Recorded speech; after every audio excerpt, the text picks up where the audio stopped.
The blue economy covers several areas, several sectors, and it provides actually a magnifying lens and sticking glue to put all these pieces together, bringing upfront the synergies between the different key priority sectors of the blue economy, which could be the tourism industry, shipping industry, maritime transport, fisheries, energy, deep sea mining, etc. But also looking at the enlarged definition which is provided in the Agenda 2063 of the African Union based on the water cycle, which doesn't only look at the oceans, the coast and the seas, but also looking at the inland water bodies and also underground water. So it's really about how to bring up front synergies and linkages between all these different sectors, between the island, the coastal and the landlocked countries, which can also benefit as much as the island and the coastal states from their own water resources, lakes, rivers, as I said, and bringing together the public and the private sectors and all the stakeholders in order to look at, in a more in-depth way, at the trade-offs and the mutual impacts that can have those sectors on one another.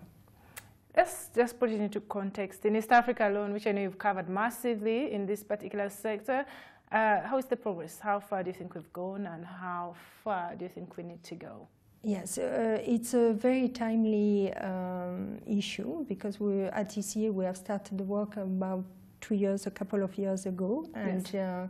And actually there have been quite worldwide enthusiasm about this new concept, focusing essentially on the water resources, because stakeholders have realized that the potential, which is still to be untapped, is so huge. I mean, looking at the oceans, which are covering more than 70% of the surface of the world, but also at the inland water resources in Africa, which represent more or less 1/3 of all the freshwater surface water in the world, looking at all the potential that those resources present in the ecosystem, the marine aquatic ecosystem, could contribute to the poverty eradication and job creation and better livelihoods for inhabiting populations. So there have been a kind of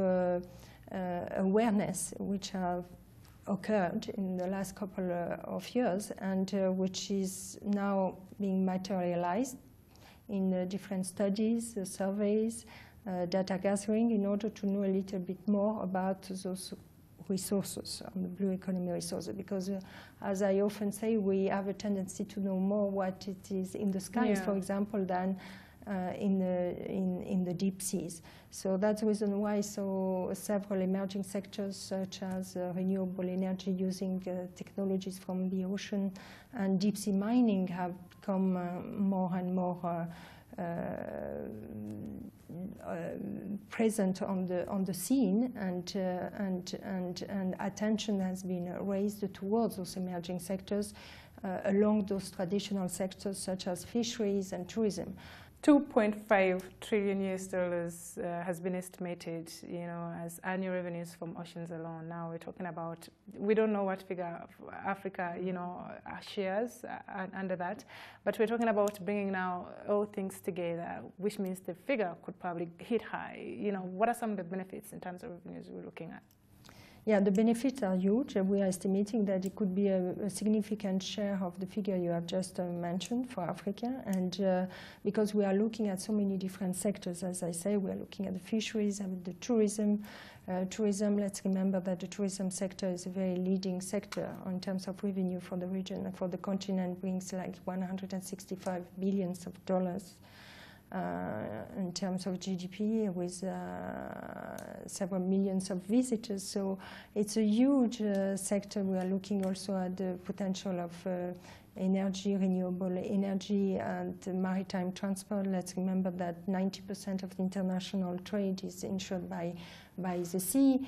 95% of the undersea cables, the fiber undersea cables, ensuring the communication worldwide. So these are key figures that highlight the huge potential that could represent the blue economy for Africa, and in terms of revenues, sources of revenues, in terms of jobs creation.